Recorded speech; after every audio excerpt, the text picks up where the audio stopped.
ഈ തങ്ങന്മാരൊക്കെ വലിയ ആലിമീങ്ങളായി നമ്മൾ കാണുന്ന ബഹുമാനപ്പെട്ട ഷേഖുന താജുൽ ഉലമ അവറുകളോ അതുപോലെ നാദാപുരത്തെ ശംസുൽ ഉലമ ഓറോ ഒടുക്കത്ത് ബുധനും ദിവസത്തിൽ തന്നെയാണ്. ഒരു ബോധമൊന്നും പോകാറില്ല. ഒടുക്കത്ത് ബുധനാണ്. ഏത് മാസത്തിലും ഒടുക്കത്ത് ബുധനാവട്ടെ, ഇനി സഫറിലെ ഒടുക്കത്ത് ബുധനെ നിരത്തി അന്നൊരു ദിവസം ഒരു ആചരണമോ അന്നൊരു പിഞ്ഞാണയത്തോ അന്നാർക്കെങ്കിലും പ്രത്യേക ഒരു ദിക്റോ ദുആയൊന്നും നമ്മളെ ഈ മശായിഖ്മാരാരും പഠിപ്പിച്ചിട്ടില്ല. അപ്പൊ ആ നിലക്ക് നമ്മളിങ്ങനെ പോന്നാൽ നമുക്കൊരു പേടുമില്ല. ആദ്യം നഹ്സ് എന്ന് പറയുന്ന ഒന്ന് ശ്രദ്ധിക്കണം. നഹ്സ്, സഅദ് എന്നിങ്ങനെ ദിവസങ്ങളെ ശുഭമായും അശുഭമായും ചിത്രീകരിക്കുന്ന പതിവ് ജാഹിലിയത്തിലേ ഉണ്ട്, ഇസ്ലാമിന് മുൻപേ ഉള്ളതാണിത്. പല മതക്കാരും അത് ഏറ്റെടുത്തിട്ടുണ്ട്. പല മതരീതിയിലും ദിനങ്ങൾ പ്രത്യേകം കൈകാര്യം ചെയ്യപ്പെടാറുണ്ട്. ഇത് നമ്മൾ ഓർക്കേണ്ടത്, നഹ്സ് എന്നും സഅദ് എന്നും നമ്മളും സാധാരണ ദിവസങ്ങള് നഹ്സുള്ള ദിവസമുണ്ടോ നഹ്സില്ലാത്ത ദിവസമുണ്ടോ, കല്യാണത്തിന് ദിവസം നിശ്ചയിക്കും ദിവസം നഹ്സുണ്ടോ, നിശ്ചയിച്ചാൽ ആ ദിവസം നഹ്സാണ് എന്നൊക്കെ നമ്മൾ വിശ്വാസികൾ, സത്യവിശ്വാസികൾ, പ്രത്യേകിച്ചും പഴയ അഹ്ലുസുന്നത്ത് ജമാഅത്തിന്റെ രീതിയിൽ കാര്യങ്ങൾ നടത്തിപ്പോരുന്ന ആളുകൾ പ്രത്യേകം ചർച്ച ചെയ്യുകയും പറയുകയും ചെയ്യാറുണ്ട്. നഹ്സ് സഅദ് എന്നത് ആ രീതിയിൽ ചിന്തിക്കുമ്പോൾ ദിവസങ്ങളെ ശുഭദിനങ്ങൾ, അതേപോലെ അശുഭദിനങ്ങൾ എന്നിങ്ങനെ തരംതിരിക്കുന്ന രീതി ഇസ്ലാമിലില്ല. ഇസ്ലാമിനെ സംബന്ധിച്ചിടത്തോളം ഉള്ള കാര്യം എന്താണെന്നും നമ്മൾ പറയുന്ന നഹ്സാണെന്നും എന്താണെന്നും നമുക്ക് ഇൻഷാ അല്ലാഹ് വിവരിക്കാം. ചന്ദ്രരാശിയും നക്ഷത്രങ്ങളും അതിന്റെ സഞ്ചാരങ്ങളുമെല്ലാം പരിഗണിച്ചുകൊണ്ട് ചില ദിവസങ്ങൾ ശുഭദിനങ്ങളായും ചില ദിവസങ്ങൾ അശുഭദിനങ്ങളായും എണ്ണിപ്പോരുന്ന സമ്പ്രദായം ജാഹിലിയത്തിലുള്ളത് നക്ഷത്രങ്ങളുടെ സഞ്ചാരങ്ങളും അതിന്റെ ഫലങ്ങളും അതുമായി ബന്ധപ്പെട്ട് ഇവിടെ കാര്യങ്ങളൊക്കെ നടക്കുന്നുവെന്ന വിശ്വാസങ്ങളെയും ധാരണകളെയും വെച്ചുകൊണ്ടുള്ള നിജപ്പെടുത്തലാണ് എന്ന് നമുക്ക് കേട്ടാൽ തന്നെ അറിയും. ശുഭദിനം അശുഭദിനം എന്ന് പറഞ്ഞാൽ നമ്മൾ പറയുന്നത് ബർക്കത്തുള്ള ദിനം, ബർക്കത്തില്ലാത്ത ദിനം എന്ന രീതിയിലാണ്. നമുക്ക് ഇൻഷാ അല്ലാഹ് ചർച്ച ചെയ്യാം. നഹ്സ് സഅദ് എന്ന് പറയുന്നത് നക്ഷത്ര രാശികളെ നോക്കിക്കൊണ്ടുള്ള വിഭജനമാണ്.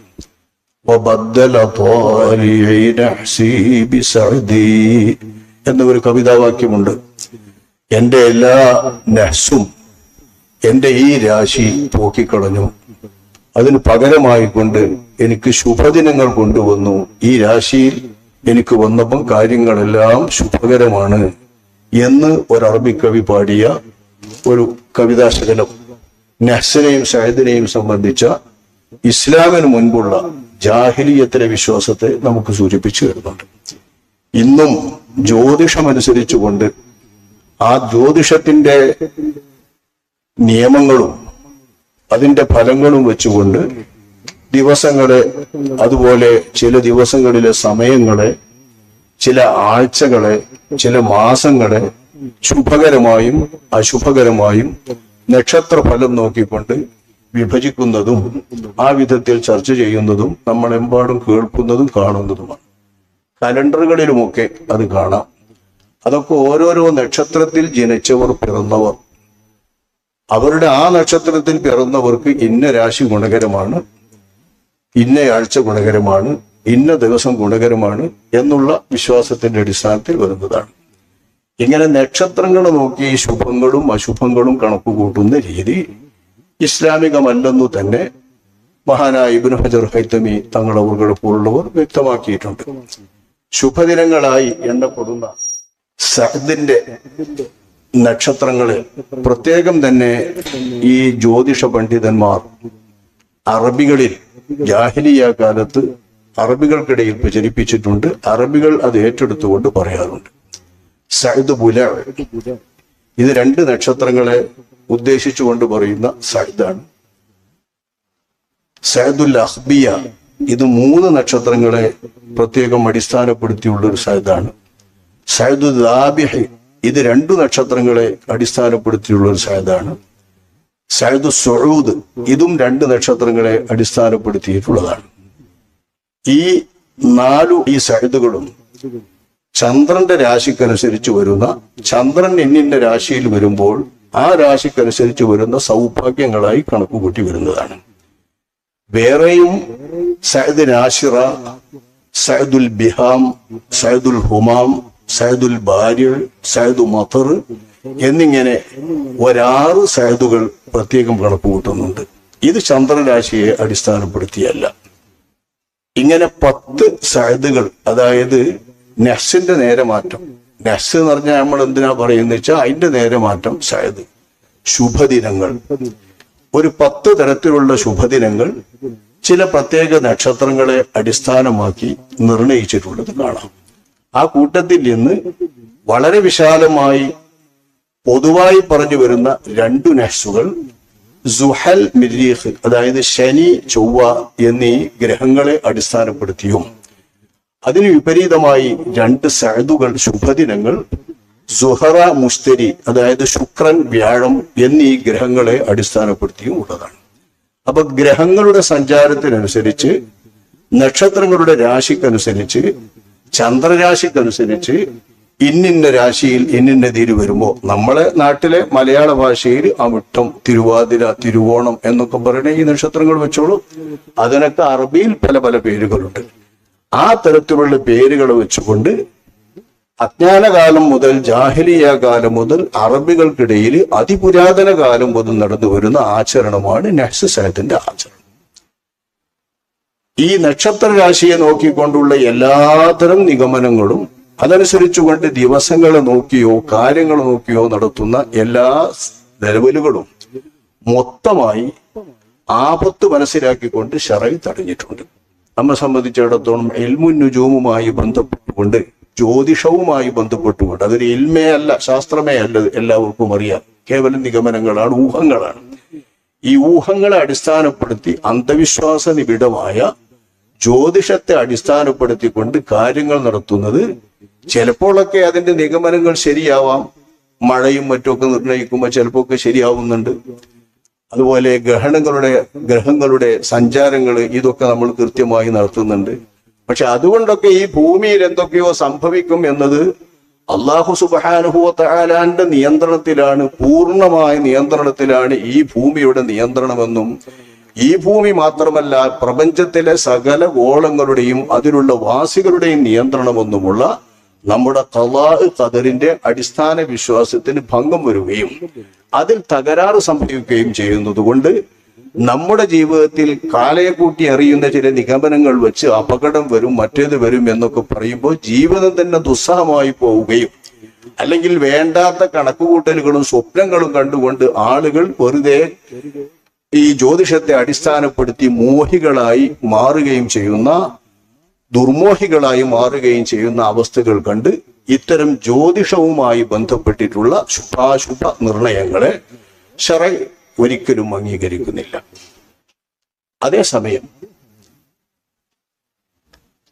ബറക്കത്തുള്ള ദിവസങ്ങൾ, ബറക്കത്തുള്ള ചില സമയങ്ങൾ, ചില കാര്യങ്ങൾക്ക് യോജിച്ച സമയങ്ങൾ, ചില കാര്യങ്ങൾക്ക് പറ്റാത്ത സമയങ്ങൾ, ചില സമയങ്ങളിൽ കാര്യങ്ങൾ ചെയ്താൽ ഗുണം പിടിക്കാത്തവ, ഈ നിലക്കുള്ള പ്രമാണങ്ങൾ ധാരാളമായി ശറഇന്റെ പ്രമാണങ്ങൾ പരിശോധിച്ചാൽ കാണും.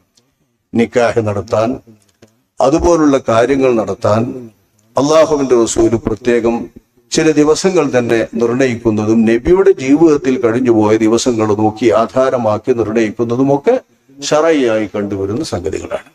ഇങ്ങനെ ദിവസങ്ങളിൽ ബർക്കത്തുണ്ടോ, ബർക്കത്തില്ലേ, ഇതാണ് നമ്മൾ നോക്കുന്നത്, നമ്മൾ നോക്കേണ്ടതും. അത് നോക്കുന്നതിന് അടിസ്ഥാനവുമുണ്ട്. എല്ലാ ദിവസവും ഒരുപോലെയല്ല, എല്ലാ സമയവും ഒരുപോലെയല്ല. അത് ജ്യോതിഷത്തിന്റെ നിയന്ത്രണവുമായി ബന്ധപ്പെട്ടോ സൂര്യചന്ദ്ര ഗോളങ്ങളുടെ സഞ്ചാരവുമായി ബന്ധപ്പെട്ടോ ഉണ്ടാകുന്നതുമല്ല. ചിലപ്പോൾ അള്ളാഹുവിന്റെ വ്യവസ്ഥയ്ക്കനുസരിച്ച് കൃത്യമായി നടക്കുന്ന സൂര്യഗ്രഹണങ്ങളുടെ സഞ്ചാരങ്ങളും അതുപോലെ രാശികളുടെ ഓരോരോ മാറിമറിയലുകളും എല്ലാം ഇവിടുത്തെ പരിവർത്തനങ്ങൾക്ക് വിധേയമാണ്. അതൊക്കെ ശരിയാണ്. പക്ഷെ ആ പരിവർത്തനങ്ങളൊക്കെ ഈ നക്ഷത്രങ്ങളുടെ മാത്രം ഫലമാണെന്ന് കരുതിക്കൊണ്ട് ആ നക്ഷത്രങ്ങളെ ദൈവമാക്കുകയും ആ നക്ഷത്രങ്ങളെ കാര്യത്തിന്റെ അടിസ്ഥാനമാക്കുകയും ലോകത്തിന്റെ നിയന്ത്രകരാക്കുകയും ചെയ്യുന്ന അബദ്ധത്തിലേക്കും അന്ധവിശ്വാസത്തിലേക്കും കാര്യങ്ങൾ നീങ്ങുമെന്നതുകൊണ്ടാണ് കുറെയൊക്കെ കാര്യങ്ങളുണ്ടെങ്കിൽ പോലും, നിഗമനങ്ങളുടെ കാര്യത്തിൽ കുറെയൊക്കെ അനുഭവങ്ങൾ ഉണ്ടെങ്കിൽ പോലും ആ ഭാഗം ശറഅ് കൂട്ടിയടച്ചിരിക്കുന്നത്.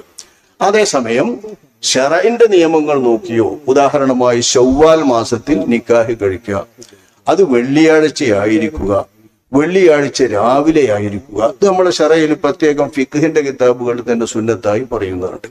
ശവ്വാൽ മാസം നിക്കാഹ് നടത്താൻ പറ്റില്ല എന്നായിരുന്നു ശുഭാശുഭ ദിനങ്ങളെയൊക്കെ അടിസ്ഥാനപ്പെടുത്തിയിട്ട് അറബികളുടെ ചിന്താരീതി.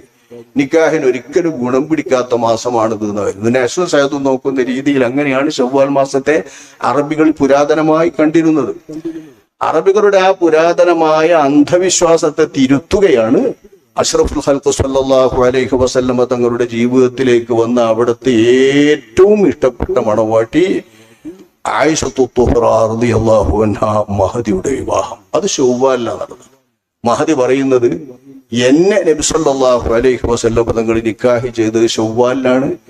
എന്നെ പോലെ സൗഭാഗ്യവതി മുത്തനബി സല്ലല്ലാഹു അലൈഹി വസല്ലമ തങ്ങളുമായുള്ള ബന്ധത്തിൽ മറ്റാരാണ്? ഇത് ശവ്വാൽ മാസത്തിൽ നിക്കാഹ് നടക്കുന്നത് കൊണ്ട് അബദ്ധം വരുമെന്ന അറബി വിശ്വാസികളെ, പരമ്പരാഗത ശുഭാശുഭ ദിനങ്ങൾ നോക്കുന്ന വിശ്വാസികളെ ഖണ്ഡിച്ചുകൊണ്ടുള്ള ആയിഷ റളിയല്ലാഹു അൻഹായുടെ പ്രസ്താവനയാണ്. അപ്പൊ ഇത് ഇസ്ലാമിന്റെ അടിസ്ഥാനത്തിൽ ഈ അന്ധവിശ്വാസത്തെ നബി തകർത്തത് കൊണ്ടു തന്നെ ശവ്വാലിലാണ് സൗഭാഗ്യമുള്ള നിക്കാഹെന്നും ആയിഷ ബീവിയുടെ നിക്കാഹ് പോലെ സൗഭാഗ്യകരമായ ഒരു കുടുംബ ജീവിതം മറ്റാർക്കും ഇല്ലാത്ത ഒരു രീതി നമ്മൾ മനസ്സിലാക്കുമല്ലോ. നബിയുടെ ജീവിതത്തിൽ ആരാണ് നബിയെ അങ്ങേക്ക് ഏറ്റവും ഇഷ്ടപ്പെട്ടവരെന്ന് ചോദിക്കുന്നവരോട് നബി പറയുന്നത് ആയിഷ ആണ്. അല്ല, ഞാൻ ആണുങ്ങളുടെ കാര്യമാണ് ചോദിച്ചത് എന്ന് ചോദ്യക്കാരൻ തിരുത്തിയപ്പോൾ റസൂലുള്ളാഹി തങ്ങൾ ആയിഷാന്റെ ബാപ്പാണ്. അത്ര ബന്ധം ആയിഷ റളിയല്ലാഹു അൻഹായുമായി നബി സല്ലല്ലാഹു അലൈഹി വസല്ലം തങ്ങൾക്കുണ്ട്. ആ ഗാഢമായ ബന്ധം ലഭിച്ച നിക്കാഹ് നടന്നത് ശവ്വാലിലാണെന്നും അതുപോലെ നമ്മൾ ശവ്വാലിലാക്കണമെന്നും പറയുമ്പോ അന്ധവിശ്വാസ പ്രകാരമുള്ള ജ്യോതിഷ നിർണയ പ്രകാരമുള്ള നഹ്സസായതിന്റെ, അതായത് ശുഭാശുഭ ദിനങ്ങളുടെ നിർണയത്തെ ശറഅ് ഖണ്ഡിക്കുകയാണ് ചെയ്തിട്ടുള്ളത്. അപ്പൊ അതനുസരിച്ച് കൊണ്ട് തന്നെ ഈ വിഷയത്തെ നമ്മൾ മനസ്സിലാക്കേണ്ടതുണ്ട്. അതേസമയം ബറക്കത്തുള്ള ദിനങ്ങളെയും ബറക്കത്ത് കുറഞ്ഞ സമയങ്ങളെയും നോക്കി, ഗുണക്കേട് വരുന്ന സംഖ്യകൾ നോക്കി ഭാഷാപരമായി നമ്മൾ നഹ്സ് ഉപയോഗിക്കും. നഹ്സ് ഉള്ളത്, നഹ്സ് ഇല്ലാത്തത്, ഇങ്ങനെയാണ് നമ്മുടെ സാധാരണ ഉപയോഗം. നഹ്സ് ഉള്ളത്, നഹ്സ് ഇല്ലാത്തത്. നഹ്സ് ഇല്ലാത്ത ദിവസത്തെ നമ്മൾ സയദ് എന്ന് പറയാറില്ല. നഹ്സും സയദും വിപരീതമായി അറബ്യൻ ജാഹിലിയത്തിൽ അന്ധവിശ്വാസ പ്രകാരമുള്ള സങ്കല്പമായതുകൊണ്ട് നമ്മൾ ജനങ്ങൾക്ക് തിരിയുമ്പോൾ നഹ്സ് എന്ന്, അത് ഖുർആനിൽ ഉപയോഗിച്ച ഒരു വാക്ക് വെച്ചുകൊണ്ടാണ് ആ ഉപയോഗം നമ്മൾ ഉപയോഗിക്കുന്നത്. അതും ഈ സഫർ മാസത്തിലാണ് സംഭവിച്ചത്. സഫർ മാസത്തിൽ അല്ലാഹു സുബ്ഹാനഹു വ തആല അറേബ്യൻ ഗോത്രങ്ങളിൽ നൂഹ് നബി അലൈഹിസ്സലാമിന് ശേഷം വന്ന ഏറ്റവും പ്രധാനപ്പെട്ട ഗോത്രമാണ് ആദ്. നൂഹ് നബിയുടെ കാലത്തുണ്ടായ തൂഫാനിലെ ജലപ്രളയത്തിലെ സർവനാശത്തിനു ശേഷം പിന്നീട് മനുഷ്യർ ഒരു സമൂഹമായി മാറുന്നതിലെ ആദ്യ വിഭാഗമാണ് ആദ് വിഭാഗം. അവരിലേക്ക് അയക്കപ്പെട്ട പ്രവാചകരാണ് ഹൂദ് നബി അലൈഹിസ്സലാം. ഹൂദ് നബി, സ്വാലിഹ് നബി, നൂഹ് നബി, ഇവരൊക്കെ അറബ് സമൂഹത്തിലേക്ക് വന്ന പ്രവാചകന്മാരായിരുന്നു. പേരും അവരുടേതൊക്കെ അറബിയ. നൂഹ്, അതുപോലെ സ്വാലിഹ്, ഹൂദ് എന്നൊക്കെ. അപ്പൊ അറബികൾക്ക് സുപരിചിതമായ സമൂഹമാണ് ആദ്, സമൂദ് വിഭാഗം. അതുകൊണ്ട് വിശുദ്ധ ഖുർആനിൽ അവരുടെ നാശത്തെയും അവരുടെ അപകടത്തെയും അവർക്ക് ഇറക്കിയ ശിക്ഷയെയും പറ്റി പറയുന്ന ആയത്തുകൾ ധാരാളമുണ്ട്. ഈ ആയത്തുകളുടെ കൂട്ടത്തിൽ ഹൂദ് നബി അലൈഹിസ്സലാമിന്റെ ജനതയായ ആദ് വിഭാഗത്തെ, ഇന്നത്തെ സലാലയിലെ അഹ്താഫ് പ്രദേശങ്ങൾ, അതായത് പണ്ടത്തെ യമനിന്റെ ഭാഗത്ത് വരുന്ന പ്രദേശങ്ങളാണ് മഹാനായ ഹൂദ് നബി അലൈഹിസ്സലാമിന്റെ ഭൂമിക. ആ ഭൂമികയിലാണ് ബഹുമാനപ്പെട്ടവരുടെ ഖൗമ് ആദ് എന്ന വിഭാഗം താമസിച്ചിരുന്നത്. അവരെ നശിപ്പിച്ച ആ നാശങ്ങളെ കുറിച്ച് പറയുന്നിടത്ത് ഖുർആൻ ഫി അയ്യാമിൻ നഹിസാത്തിൻ, നഹ്സ് പിടിച്ച ദിവസങ്ങൾ എന്ന് പ്രയോഗിക്കുന്നുണ്ട്.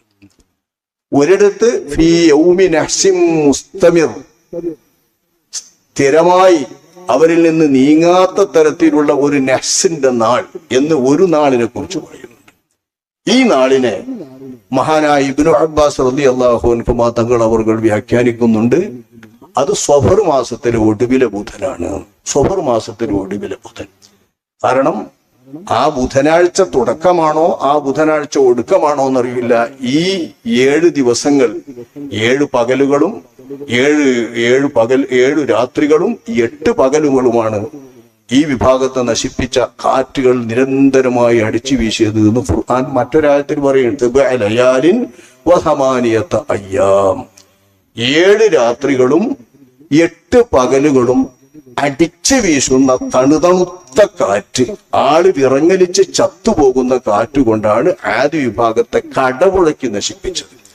കഅന്നഹും അഅജാസു നഖ്ലിൻ മുൻഖഇർ, അഅജാസു നഖ്ലിൻ ഖാവിയ എന്നൊക്കെ ഖുർആൻ പല രീതിയിൽ പറയുന്നുണ്ട്. അതായത് കാറ്റത്ത് ഈന്തപ്പനയുടെ തടികൾ ഒന്നിച്ച് കടപുഴകി എടുത്തിട്ടെറിയുന്നത് പോലെ ആളുകളെ മുകളിലേക്ക് വലിച്ചെറിഞ്ഞിട്ട് തലകുത്തി വീണിട്ട് കഴുത്തൊടിഞ്ഞുകൊണ്ട് കഴുത്തും ശരീരവും 2ആയി മുറിയുന്ന തരത്തിലാണ് ഈ വിഭാഗത്തിന് മനുഷ്യന്മാരെ അല്ലാഹു തആല നശിപ്പിച്ചത് എന്ന് പറയുമ്പോൾ ഇതിനെക്കുറിച്ച് പറയുന്ന ഒരു ദിവസത്തെ ഫീ യൗമിൻ നഹ്സിൻ മുസ്തമിർ എന്ന് അല്ലാഹു തആല പറയുന്നുണ്ട്.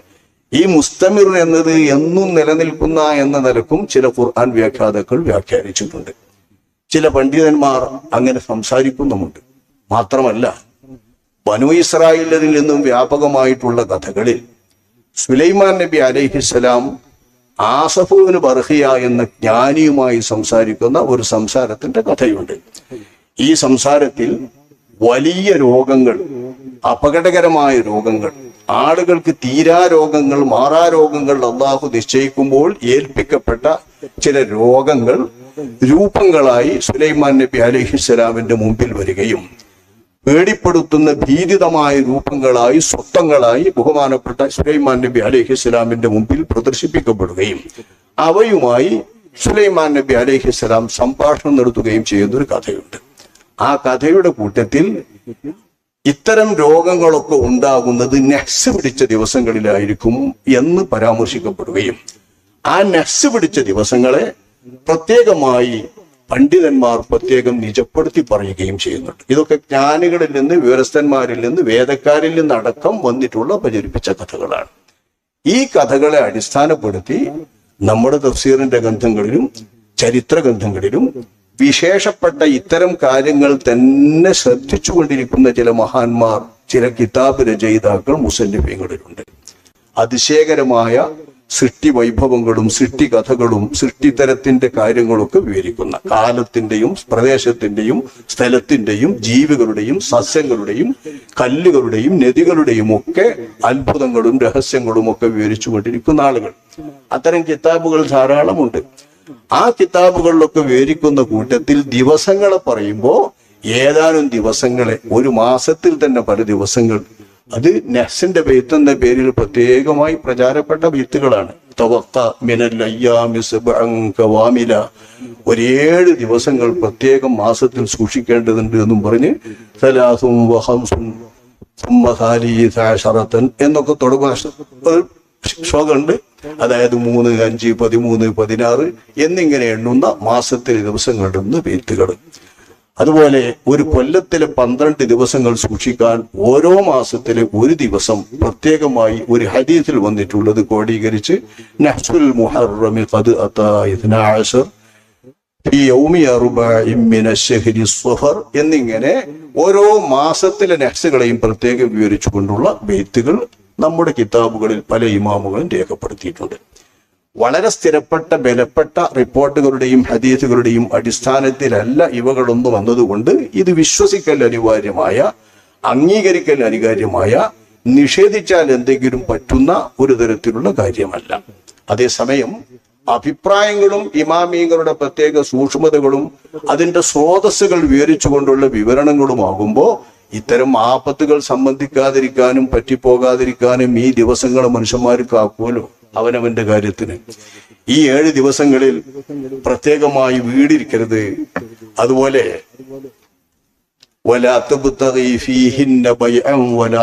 കച്ചവടം നടത്തരുത്, യാത്ര ചെയ്യരുത്.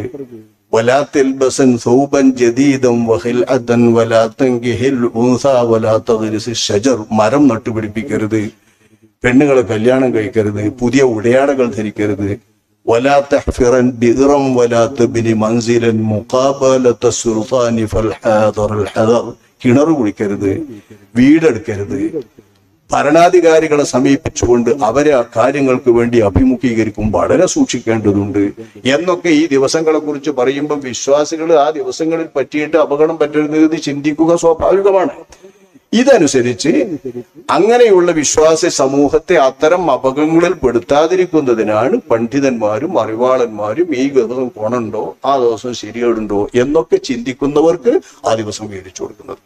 നേരെ മറിച്ച് ഇതൊന്നും ചിന്തിക്കാതെ കാര്യങ്ങളൊക്കെ അള്ളാഹുവിന്റെ നിയന്ത്രണത്തിലാണ്. പടച്ച തമ്പുരാന് ഏത് ദിവസം ആപത്ത് തന്നാലും ആപത്താകും, ഏത് ദിവസം അതൊക്കെ തടുക്കാൻ ഉദ്ദേശിച്ചാലും അതൊക്കെ തടുക്കപ്പെടും എന്ന അചഞ്ചലമായ ഖദറിലുള്ള വിശ്വാസം ഒരാൾക്കുണ്ടായി അള്ളാഹുവിനെ തവക്കുലാക്കി മാത്രം മുന്നോട്ട് നീങ്ങുന്ന ഒരാൾ മറ്റൊന്നും എന്നെ യേശുകയില്ല അള്ളാഹുവിന്റെ തീരുമാനമില്ലാതെ, ഇന്ന് ഇപ്പൊ നമ്മൾ ദുആ ചെയ്ത സദഖത്തുല്ലാഹിൽ ഖാഹിരി തങ്ങളുടെ മൗലൂദിന്റെ ഭാഗത്ത് മാഷാ അല്ലാഹു ഖാൻ ഒമാനം ബശീരം യകുന്തു മുത്തനബി സല്ലല്ലാഹു അലൈഹി വസല്ലം തങ്ങളുടെ ഒരു വാചകമാണ്. എല്ലാ വഅദന്മാരും വഅദന്റെ തർക്കലൊക്കെ പണ്ട് പറയുന്ന വാക്കാണ്. അള്ളാഹു ഉദ്ദേശിച്ചതെന്തോ അത് നടക്കും, ഉദ്ദേശിക്കാത്തതൊന്നും സംഭവിക്കുകയില്ല. ഇതാണ് വസ്തുത. ഈ വസ്തുത വളരെ കൃത്യമായി ഓർത്ത് എവിടേക്കും തിരിയാതെ അങ്ങോട്ടും ഇങ്ങോട്ടും നോക്കാതെ പടച്ചോന്റെ തീരുമാനങ്ങൾ മാത്രമേ നടക്കുള്ളൂ, അതേ എനിക്കറിയേണ്ടതുള്ളൂ എന്ന ദൃഢനിശ്ചയത്തോടെ ചപലമാകരുത്. ആരെങ്കിലും ആ ദിവസം എങ്ങനെയാന്ന് അറിയുമ്പോൾ തന്നെ ഇളകരുത്. അങ്ങനെ ഇളകുന്നവരാകുമ്പോൾ ശ്രദ്ധിക്കേണ്ടി വരും. ആ ഇളക്കമൊന്നുമില്ലാതെ കൃത്യമായി അള്ളാഹുവിൽ അടിയുറപ്പിച്ചുകൊണ്ട് അള്ളാഹുവിൽ മാത്രം എല്ലാം ഏൽപ്പിക്കുന്ന തവക്കുലിന്റെ ആഗ്രഹകാരാണെങ്കിൽ അവരെ സംബന്ധിച്ചിടത്തോളം ഈ ദിവസങ്ങളൊന്നും നോക്കി നിൽക്കേണ്ട ഒരു കാര്യമല്ല. സുബഹ് നിസ്കരിക്കുള്ള അന്നത്തെ ദിവസം ഏത് ബമ്പനാണെങ്കിലും ഓരോ ദിവസം നേസാവുന്നത്. അത് നിസ്കരിക്കണമെങ്കിൽ അന്ന് നേസില്ല എന്നാണ് അതിന്റെ മുഖം. സുബഹ് ശരിക്കും നിസ്കരിക്കണമെങ്കിൽ ആ ദിവസം അവന് ഒരു ദിവസവും പേടിക്കണ്ട എന്നാണ് ഇമാം ശാഫിഈ തങ്ങളുടെ ഈ പ്രസ്താവനയിൽ നിന്ന് നമുക്ക് ഗ്രാഹ്യാർത്ഥം മനസ്സിലാക്കാൻ കഴിയാം. അപ്പൊ അതനുസരിച്ച് ചിന്തിക്കുകയാണെങ്കിൽ, എല്ലാം അള്ളാഹുവിൽ ഏൽപ്പിക്കുകയാണെങ്കിൽ അത്തരം നഹ്സുകളൊന്നും നമ്മെ ചകിതരാക്കേണ്ടതില്ല, ഭയപ്പെടുത്തേണ്ടതില്ല, ഭീതിപ്പെടുത്തേണ്ടതില്ല, സംശയിപ്പിക്കേണ്ടതില്ല. ഇവിടെ ഇപ്പൊ നമ്മൾ ചോദിച്ചത് സഫർ മാസവുമായി ബന്ധപ്പെട്ടിട്ടുള്ള ഈ ഒരു സംഗതിയാണ്. നമ്മളെവിടെയും ഈ പറഞ്ഞ ബെയ്ത്തിലൊക്കെ എല്ലാ മാസത്തിലുള്ള നഹ്സിന്റെ ദിവസത്തിൽ സഫറുൽ അത്രയുള്ള ദിവസം, പിന്നെ സഫറിലെ ഒടുക്കത്തെ ബുധൻ ഈ ആദ്യ വിഭാഗത്തെ നശിപ്പിച്ച ഫി യോബിൻ നഹ്സിൻ മുസ്തമിർ എന്ന് പറഞ്ഞ ദിവസമാണ് എന്ന അഭിപ്രായമുള്ളത് കൊണ്ട് ആ ഒരു ദിവസം മാത്രം സഫറിൽ പ്രത്യേകം വേണ്ടുന്ന വഴക്കമാണ് പൊതുവായിട്ടുള്ളത്.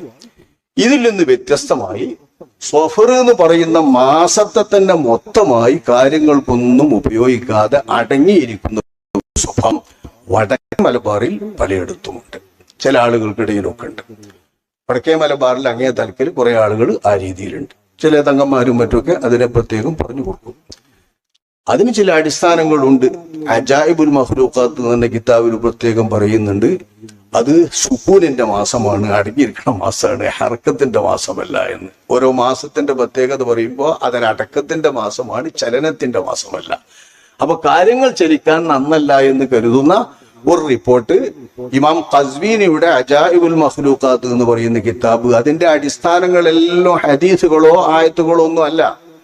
പണ്ഡിത മൊഴികളുണ്ട്, ഫിലോസഫിസ്റ്റുകളുടെ മൊഴികളുണ്ട്, അനുഭവ സമ്പത്തുക്കളുണ്ട്, പലതരത്തിലുള്ള അറിവുകളെയും അടിസ്ഥാനമാക്കിയാണ് അദ്ദേഹത്തിന്റെ കിതാബ്. അത് അദ്ദേഹം ആദ്യം തന്നെ കിതാബിന്റെ ആമുഖത്തിൽ വിവരിക്കുന്നുണ്ട്. മൂപ്പരായി തെരഞ്ഞെടുത്ത വിഷയം തന്നെ അത് അജായിബുൽ മഖ്ലൂഖാത്ത്. അതിന്റെ അർത്ഥം സൃഷ്ടിജാലങ്ങളുടെ കൗതുകങ്ങൾ എന്നാണ്. സൃഷ്ടിജാലങ്ങളുടെ കൗതുകങ്ങൾ. ഈ കൗതുകങ്ങൾ വിവരിക്കുന്ന കിതാബില് സൃഷ്ടിജാലങ്ങളിൽപ്പെട്ട ഒരു സൃഷ്ടിയാണല്ലോ സഫർ മാസം. അതിനെ അടിസ്ഥാനപ്പെടുത്തി സഫർ മാസത്തെ അടക്കത്തിന്റെ മാസമാണ്, ചലനങ്ങളൊക്കെ നിർത്തണം എന്ന് കണ്ടാണ് പലരും സഫർ മാസത്തിൽ നടത്തുന്നത്. അപ്പൊ അതനുസരിച്ച് ചെറിയ ഒരു അടിസ്ഥാനം അതിനുണ്ട്. ചപലന്മാരെ സംബന്ധിച്ചിടത്തോളം ഇത് ഹൃദയത്തെ ഇളക്കുമെങ്കിൽ അവരതിനെ ആധാരമാക്കിക്കൊണ്ട് രോഗങ്ങൾ പകരുക എന്ന ഒരു സംഭവമില്ല. വലാ തീറത്ത, പക്ഷികളെ അങ്ങോട്ട് പറപ്പിച്ചാൽ ഇങ്ങനെ, ഇങ്ങോട്ട് പറപ്പിച്ചാൽ ഇങ്ങനെ, പറപ്പിക്കുമ്പോൾ അങ്ങോട്ട് പറന്നാൽ ഇങ്ങനെ, ഇങ്ങോട്ട് പറന്നാൽ അശുഭം എന്ന് ചിന്തിക്കുന്ന, പക്ഷിയെ പറത്തിക്കൊണ്ടുള്ള ഒരു ദുശകുനം നോക്കുന്ന പരിപാടി അതും ഇല്ല. വല സ്വഫറ, സ്വഫർ എന്ന് പറയുന്ന അന്ധവിശ്വാസവും ഇല്ല എന്ന് അഷ്റഫുൽ ഖൽഖ് സ്വല്ലല്ലാഹു അലൈഹി വസല്ലം തങ്ങൾ പറഞ്ഞ ഒരു ഹദീസുണ്ട്. ഈ ഹദീസ് സ്വഫർ മാസം അടങ്ങിയിരിക്കുക സഫർ മാസം കാര്യങ്ങൾക്കൊന്നും പറ്റൂല എന്ന് പറയുന്നതിന് കെണ്ണിക്കുന്നതാണ് എന്നാണ് ലാ സഫറ എന്ന് പറയുന്നത്. ഓർക്ക് സഫർ എന്ന് പറഞ്ഞാൽ സഫർ മാസം എന്ന് മാത്രമേ അറിയുള്ളൂ. അങ്ങനത്തെ ഒരു കൂട്ടരാണെന്ന് പറയാം. ഒരു സഫർ എന്ന് കേൾക്കുമ്പോഴേക്ക് സഫർ മാസം എന്ന് മനസ്സിലാക്കും. ഈ ഹദീസിൽ പറഞ്ഞ ലാ സഫറ അതൊന്നുമല്ല. ഹദീസിൽ പറഞ്ഞ ലാ അദ്വ, രോഗം പകരുക ഒന്നില്ല എന്ന് പറഞ്ഞാൽ നമ്മുടെ ഇമാമികൾ അത് വിവരിച്ചിട്ടുണ്ട്. സ്വയം രോഗങ്ങൾ പകർന്നുകൊണ്ടേയിരിക്കും എന്ന് വിശ്വസിക്കുന്നത് തെറ്റാണ്. അള്ള പകർത്തിയാൽ തന്നെ പകരുള്ളൂ. നമുക്ക് തന്നെ അറിയാലോ, നല്ല പനി പിടിച്ച ഒരാളെ ശുശ്രൂഷിച്ചുകൊണ്ട് അയാളെ നോക്കിക്കൊണ്ടിരിക്കുന്ന അയാളെ ഭാര്യക്ക് ചിലപ്പോൾ പനിച്ചില്ല. അയാളൊന്ന് തുമ്മിയപ്പോ എടുത്തുത്തുന്നവന് പനിക്കും. അങ്ങനെ നല്ല പ്രതിരോധ ശേഷിയുള്ള ചില ആളുകൾക്ക് പകരൂല, ചിലർക്ക് പ്രതിരോധ ശേഷി കുറഞ്ഞവർക്ക് പകരും. ഇങ്ങനെ പകരല് പല വിധമായി നമ്മൾ കാണുന്നു. എന്താണ് ഇതിന്റെ അടിസ്ഥാനം? അള്ള പകർത്തിയപ്പോ അപ്പൊ പകർന്നു, അള്ള പകർത്തിയില്ല അപ്പൊ പകർന്നില്ല. ഇപ്പൊ രോഗം പകരുന്നതിന്റെ നിദാനം അള്ളാഹുവിൽ വിശ്വസിക്കുന്ന, അള്ളാഹുവിനെ ലോകത്തിന്റെ നിയന്ത്രകനായി മനസ്സിലാക്കുന്ന വിശ്വാസികൾ അള്ളാഹുവിലാണ് ഏൽപ്പിക്കേണ്ടത്. രോഗം പകരുന്നെങ്കിൽ അത് അള്ളാഹു പകർത്തിയിട്ടാണ്, പകരുന്നില്ലെങ്കിൽ അത് അള്ളാഹു അയാൾക്ക് പകരാതെ കാത്തതുകൊണ്ടാണ്. നമ്മൾക്ക് പകരാതെ കാക്കാൻ പ്രാർത്ഥിക്കാം, പകരുന്ന ഇടപാടുകളിൽ നിന്ന് മാറി നിൽക്കാം. പക്ഷേ സ്വയമായി തന്നെ അത് പകരുകയും ചില കാര്യങ്ങൾ സ്വയമായി തന്നെ പകർത്തുകയും ചെയ്യും എന്ന നിലക്കുള്ള ഒരു അന്ധവിശ്വാസം ഉണ്ടായിരുന്നു. അത് സ്വന്തമായിട്ടുള്ള ഒരു കാര്യമാണെന്ന് മനസ്സിലാക്കി ചില രോഗങ്ങളെ പേടിക്കപ്പെടേണ്ട രോഗങ്ങളാക്കി വെച്ചുകൊണ്ട് അത് പകർച്ചവ്യാധിയും അത് സ്വന്തമായി പകരുന്നതുമാണ്, ഇവിടെ ഒന്നും അള്ളാഹുവിന് നിയന്ത്രണമില്ല എന്ന നിലക്കുള്ള ചിന്ത ജാഹിലിയത്തിലുള്ള ചിന്തയാണ്. ആ ജാഹിലിയത്തിന്റെ ചിന്തയാണ് നബിതങ്ങൾ ലാ അദ്വ എന്ന് പറഞ്ഞത്. കാരണം ഇതേ നബി തന്നെ കുഷ്ഠരോഗിയിൽ നിന്ന് നീ ഓടണം എന്ന് പറഞ്ഞിട്ടുണ്ട്. രോഗമുള്ള സ്ഥലം കേട്ടാൽ അങ്ങോട്ട് നീ അടുക്കരുത് എന്ന് പറഞ്ഞിട്ടുണ്ട്. അപ്പോ രോഗത്തിന്റെ സ്വാഭാവികമായ പകരൽ നമ്മളുടെ അനുഭവത്തിൽ നമ്മൾ അനുഭവിച്ചു കൊണ്ടിരിക്കുന്ന പകരലുണ്ട്. അതിൽ നിന്ന് വെടിഞ്ഞു നിൽക്കലും കാത്തു നിൽക്കലും ശ്രദ്ധിക്കേണ്ടത് തന്നെയാണ് എന്ന് നബി സല്ലല്ലാഹു അലൈഹി വസല്ലം തങ്ങളെ പഠിപ്പിച്ച ഹദീസുകളെ ഈ ഹദീസുമായി സംയോജിപ്പിച്ചുകൊണ്ട് സ്വയം പകരുമെന്ന അന്ധവിശ്വാസം, മൂഢവിശ്വാസം ശരിയല്ലെന്നും അള്ളാഹു തആല പകർത്തുമ്പോൾ അള്ളാഹു നിശ്ചയിച്ച കാരണങ്ങളാൽ പകരുമെന്നതാണ് ശരിയെന്നുമുള്ള രീതിയാണ് ഇസ്ലാമിന്റെ വിശ്വാസം എന്ന് നമ്മുടെ ഇമാമുകൾ ഇത് സംബന്ധിച്ച് പഠിപ്പിച്ചിട്ടുണ്ട്. അതുപോലെ തന്നെ അവരുദ്ദേശിക്കുന്ന ഒരു പക്ഷിയെ പറഞ്ഞാല് അത് കുരുത്തപ്പേക്ക് വലത്തോട്ടാ പറന്ന് വെച്ചാൽ അങ്ങനെ, ഇടത്തോട്ടാ പറന്ന് വെച്ചാൽ അങ്ങനെയെന്ന് കരുതി കുത്തിരുന്ന എന്തൊരു പൊട്ടത്തര. അത് ജനങ്ങളെ പ്രശ്നമാക്കാതിരിക്കാനാണ്. മറ്റേ അറബികൾ ജാഹിലിയത്തിൽ എന്താണോ ഈ കാര്യം ശുഭാണോ ശുഭല്ലേ തിരിയാൻ ഇങ്ങോട്ട് എടുത്തിട്ട് ഒറ്റ എറിയ, ആ ഏരിയയിൽ പക്ഷി ഇങ്ങണ്ടാ പറഞ്ഞു പോവും, എന്നാ ശരി ഇങ്ങണ്ടാ പറഞ്ഞാലേ വേണ്ട. ഇത് അസ്ലാം എന്ന് പറഞ്ഞൊരു ഇടപാടുണ്ട്, ഒരു പ്രത്യേക നറുക്ക് അമ്പുമ്മേ ഇഫ്അൽ ലാ തുഫ്അൽ എന്ന് എഴുതിയേക്കുക. ഇതൊരാളോട് എടുത്തു നോക്കിയിട്ട് ഒരു തീരുമാനിക്കുന്ന ആള് കഅബത്തിൽ പോയ ഇബ്രാഹിം നബി അലൈഹി ഇസ്ലാമിന്റെ കയ്യിൽ അത് കൊടുത്തിരുന്നത്. ഇബ്രാഹിം നബി അലൈഹി ഇസ്ലാമിന്റെ ശില്പമുണ്ട് കഅബന്റെ ഉള്ളില്. ആ ശില്പത്തിൽ ഇബ്രാഹിം നബിന്റെ കയ്യിലായിരുന്നു ഈ അസ്ലാമുകൾ. ഈ അസ്ലാമുകൾ നോക്കുമ്പോ ഇബ്രാഹിം നബി എന്ന ശില്പത്തിന്റെ ഉള്ളിൽ ഓല പിതാമഹനല്ലേ ഇബ്രാഹിം നബി പറഞ്ഞ വലിയ ബഹുമാനം ഉണ്ടാവുമല്ലോ കഅബന്റെ ആളുകൾക്ക് ഇബ്രാഹിം നബിയെ. ഇപ്പൊ ഇബ്രാഹിം നബിയുടെ കയ്യിൽ പോയിട്ട് ഈ പ്രശ്നക്കോലുണ്ട് എടുത്താൽ ഇത് നോക്കിയിട്ട് ഇഫ്അൽ, ഈ കാര്യം ചെയ്തു, ഓ ഈ കോല് നിർദ്ദേശിച്ചിരിക്കുന്ന ഇബ്രാഹിം നബി നിർദ്ദേശിച്ചു, കഅബ നിർദ്ദേശിച്ചു എന്ന് പറഞ്ഞാൽ പിന്നെ ചെയ്യാൻ പോവുക. എടുത്തു നോക്കുമ്പോൾ കിട്ടിയത് ലാ തുഫ്അൽ എന്നാണോ, എന്നാൽ ആ കാര്യം ചെയ്യൂല, ഇത് ഗുണമില്ല എന്നാണ് ഇത് പറയുന്നത് എന്നാ പറയും. ഇങ്ങോട്ടും പകരും, അതിങ്ങോട്ടും ഇങ്ങോട്ടും പകരും എന്ന നിലക്കുള്ള ഒരു വിശ്വാസം സ്വഫറുമായി ബന്ധപ്പെട്ടിട്ടുണ്ട്. ഈ സ്വഫറുമായി ബന്ധപ്പെട്ട പള്ളന്റെ ഉള്ളിലുള്ള പാമ്പ് അത് പ്രത്യേകം മനുഷ്യന്മാരിലുണ്ടാകും, മൃഗങ്ങളിലും ഉണ്ടാകും. മൃഗങ്ങളിലും മനുഷ്യന്മാരിലും ഉണ്ടാകുന്ന ഈ പാമ്പുണ്ടായാൽ അത്തരം രോഗികളുടെ മുഖം മഞ്ഞ പിടിക്കും, ഒരു മഞ്ഞ നിറമാകും, രക്തവർണം പറ്റ പോയിട്ട് മഞ്ഞക്കും. അങ്ങനെ മഞ്ഞളിപ്പ് വരുന്ന തരത്തിലുള്ള ഒരു തരം പാമ്പ് അന്ധവിശ്വാസത്തിന്റെ അടിസ്ഥാനത്തിൽ നല്ലോണം വിശന്നാൽ അത് ചാടി ആളുകളിലേക്ക് പകരുകയും ഇവനുള്ളത് മറ്റവർക്ക് കൊടുക്കുകയും ചെയ്യുന്ന ഈ പാമ്പ് അപ്പുറത്ത് ചാടണമെന്നും ആരും കാണൂല, ഇങ്ങനെ പകർന്നു പോകും എന്ന നിലക്കുള്ള ഒരു അന്ധവിശ്വാസം. ഇതാണ് ലാ അദ്വ എന്നതിന്റെ കൂടെ തന്നെ ലാ സഫറ എന്ന് പറയുന്നതിന്റെ സാങ്കത്യം.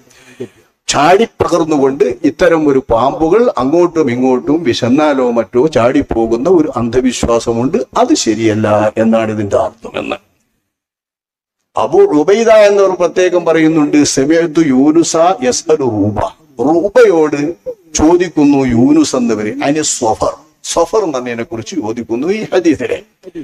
ഫഖാല ഹുവ ഹൈ, പ്രയാസവും വരിക. ഇത്തരം ഒരു പകർച്ചവ്യാധിയാണ് സ്വഫർ. ആ പാമ്പില്ല എന്നാണ് ലാ സ്വഫറ എന്ന ഹദീസിന്റെ അർത്ഥമെന്ന് ഈ ഹദീസിന്റെ റിപ്പോർട്ടറായ മഹാനായ അബൂ ഉബൈദ എന്നവരും വിശ്വാസമാണ്. അള്ളാഹുവിൽ വിശ്വസിക്കുന്നവർ അത് വെച്ചു പുലർത്തരുത്, അതിനെ ചൊല്ലി കാര്യങ്ങളൊന്നും അങ്ങോട്ടും ഇങ്ങോട്ടും ആക്കരുത് എന്നാണ് ഈ ഹദീസിന്റെ സാരമെന്ന് പ്രത്യേകമായി ബഹുമാനപ്പെട്ട ഇമാമുകൾ വിവരിച്ചിട്ടുണ്ട്.